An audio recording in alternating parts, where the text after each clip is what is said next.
O reino de Osíris. O símbolo fala, a sombra respira, a travessia começa agora.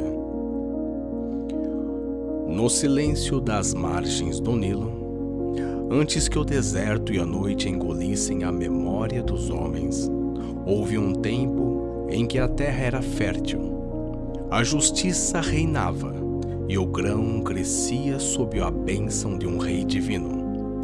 Osíris, o Senhor verdejante, o Deus que ensinou aos homens o cultivo, o vinho e a ordem. Este é o início da jornada, não na morte, mas na vida. Pois todo mito de ressurreição começa primeiro com a abundância e a confiança que serão, inevitavelmente, feridas. Osíris governava o Egito em harmonia. Ele era mais que um rei, era um mediador entre deuses e homens, entre o céu e a terra. Com Ísis, sua consorte, espalhava sabedoria e compaixão. Disse que antes dele, os homens viviam como feras, caçavam-se uns aos outros, não conheciam a lei nem a colheita. Foi Osíris quem lhes deu a agricultura, a música, o vinho que abre os portais da alma. Ele estabeleceu os rituais, ergueu templos, instituiu a justiça que não é apenas comando, mas ordem cósmica refletida na terra. O povo o chamava Senhor da Eternidade, não porque fosse imortal ainda, mas porque sua presença já evocava aquilo que não morre, a consciência da ligação entre vida e morte. Seu reino era como o Nilo em cheias, abundante, mas sereno. Seu rosto como as estrelas fixas do céu, seu coração como o verde que brota após a enchente. No entanto, em toda a era de abundância há uma sombra que cresce silenciosa. Sete, seu irmão. Invejava a ordem de Osíris. Onde Osíris criava, Sete queria destruir. Onde Osíris unia, Sete buscava separar. Assim, mesmo nesse primeiro episódio, onde o mito parece apenas celebrar a vida, já sentimos o presságio da queda, pois não há luz sem sombra, nem colheita sem morte da semente.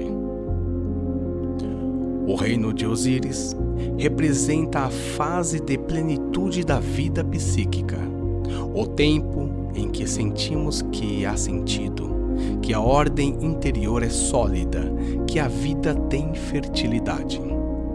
Osíris, como o rei da abundância, simboliza o self integrado, o momento em que a psique se harmoniza com seus ciclos.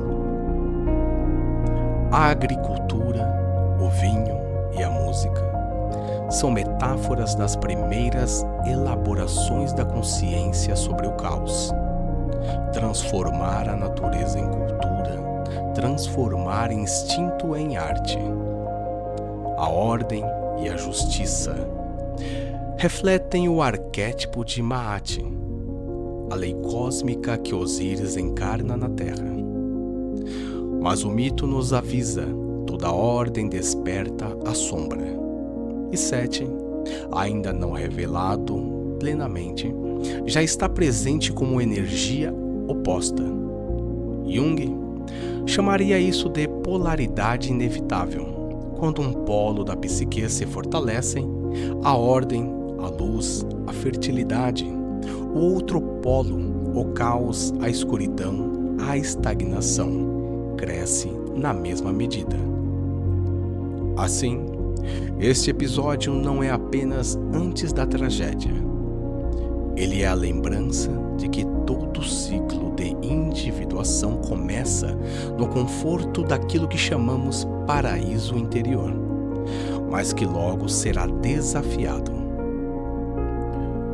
No nível interior, o reino de Osíris pode ser visto como um período de estabilidade psíquica, quando acreditamos ter encontrado nossa vocação, nosso lugar no mundo. Uma fase de harmonia espiritual, quando sentimos estar em comunhão com algo maior, seja a natureza, a fé ou o propósito. Um estado de inocência relativa. Acreditamos que a ordem permanecerá para sempre, que a sombra não nos alcançará. Mas o mito nos previne. Essa paz é apenas o prólogo da descida. A sombra ainda não se manifestou, mas ela já espreita. O inconsciente sempre buscará equilíbrio e, cedo ou tarde, a luz encontrará a noite. Psicologicamente, esse episódio fala do início da vida adulta ou do início de qualquer grande jornada pessoal. O tempo da confiança, da estrutura, da identidade que parece sólida. Espiritualmente, é o estado da alma antes da aprovação iniciática. Lembra-te, nenhum paraíso é eterno. Toda ordem traz em si a semente da queda.